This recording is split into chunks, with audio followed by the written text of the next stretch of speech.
Muy buenas, queridos amigos, bienvenidos una semana más. Esta semana vamos a hablar de Rubiales y... es coña, hay cosas bastante más importantes que han sucedido en el mundo esta semana. Incluso cosas muy importantes para el devenir histórico, como es esa reunión y esa ampliación que se ha acordado para los BRICS, como comencé desde el principio del canal a decir, ¿no? De que se estaba produciendo la construcción de un nuevo paradigma histórico, de un nuevo orden mundial, que teníamos que ir viéndolo, en donde las potencias dominantes, que eran Estados Unidos y Occidente, junto con Europa, estaban en declive y estaban decayendo y otras potencias iban a encumbrarse, iban a adelantarles. Y efectivamente lo estamos viendo con esa ampliación de los BRICS, ya superan por mucho al G7. Ahí tienen un mercado enorme, tienen monopolio de las materias primas, población, Producto Interior Bruto. Básicamente, esa va a ser en las próximas décadas quien gobierne, quien tenga el poder. Aunque obviamente Estados Unidos no se lo va a poner fácil.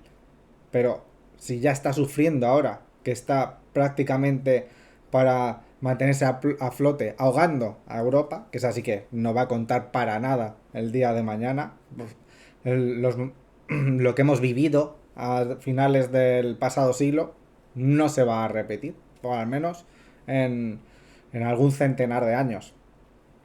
Así que es en ese contexto de esa construcción de nuevo orden mundial, de nuevo paradigma histórico, donde quizás tengamos pistas para comprender qué es lo que ha sucedido con Prigozhin, quién ha matado a Prigozhin. Obviamente tenemos tres candidatos principales. Por un lado tenemos a Rusia, ¿no? A sus servicios secretos, a Putin, ¿vale? Como castigo por esa insurrección que tuvimos. Pero ¿es este el momento adecuado para ello? Ese es el problema para esa teoría, ¿no?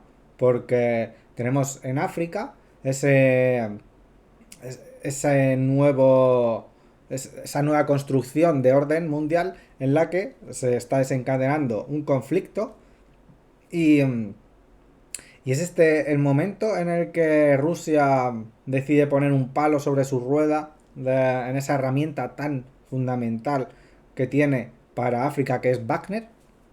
Vimos como se están tomando posiciones ante el conflicto en Níger, al cual parece ser que ha venido un poco de improviso, ¿no? Porque Occidente no tiene bases allí, está intentando buscar, tiene bases, pero no las puede utilizar. Está intentando buscar aliados, rutas. Vimos como Francia intentaba convencer a Argelia para poder pasar a sus cazas por allí, sus aviones, poder utilizar su espacio aéreo, y Argelia se lo ha denegado. Hemos visto también precisamente a Prigozhin y a Wagner instalando bases en Mali, unas bases, y Wagner, que ha sido amenazado casualmente por Al Qaeda y el ISIS, quieren abrir una yihad contra ellos, lo cual da un poco pistas de a veces de quién maneja, ¿no? A Al Qaeda y ISIS. Está siempre adormecido mientras tenga ahí bases de la OTAN, unas bases que por otra parte no hacen una lucha demasiado intensa contra ellos, siempre está de un modo latente y cuando necesitan, pues despiertan, ¿no? Es un poco sospechoso.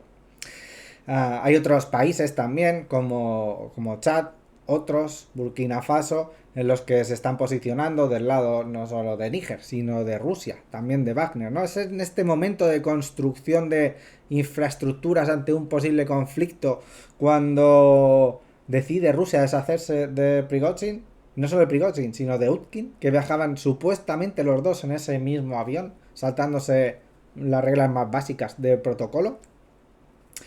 Por otra parte, tenemos a la OTAN, que como vengo diciendo, en esa construcción de nuevo orden en el que tiene que tomar posiciones en África, le viene bastante bien.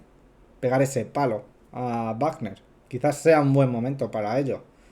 Dentro de Wagner, dentro de la OTAN, perdón, ¿qué país ha podido ser? O los anglosajones o la propia Ucrania, ¿no? Vamos a tomarla como que forma parte de la OTAN, porque en caso de haberlo llevado a cabo, seguramente haya recibido asesoramiento de, de la OTAN, ¿no? Y al menos les ha avisado de ello, ¿no? ¿Les interesa deshacerse también de un enemigo que se ha marchado a África y que en teoría puso en jaque en un momento dado a Rusia, según la versión principal? Y después, la tercera opción, ¿es un fake? ¿Es un montaje? ¿Ha decidido Prigozhin y Yudkin salir del medio para preparar de alguna manera mejor las siguientes operaciones que se llevarán en África, quién sabe si en Ucrania? Pues yo obviamente no lo sé. Yo tengo mis preferencias y no las tengo claras. Un día mm, creo que una teoría es mejor, al día siguiente la tengo otra. El que diga que, como ocurrió después del atentado, decir, "Oh, esto corrobora, mire, esto no corrobora en nada, caballero o señora, esto no corrobora en nada, porque además no tenemos la información, obviamente, suficiente, ni la tendremos. Ya lo veremos. Por lo demás, sigo diciendo, hay que estar muy atentos. Vimos hace un par de semanas la reunión de Putin en África, con esos países dándole su apoyo. Hemos visto ahora en BRICS ese baño que se han hecho. Hemos visto al éxito de la India en llevar su nave a la Luna. Obviamente están pisando el acelerador los países que trabajan para ellos mismos y se está quedando rezagado los países, por ejemplo, de Europa, que no trabajan para ellos mismos, que son víctimas del capitalismo, porque von der Leyen y compañía simplemente lo que quieren es llenarse los bolsillos y devolver los favores a esos lobbies que les han encumbrado allí.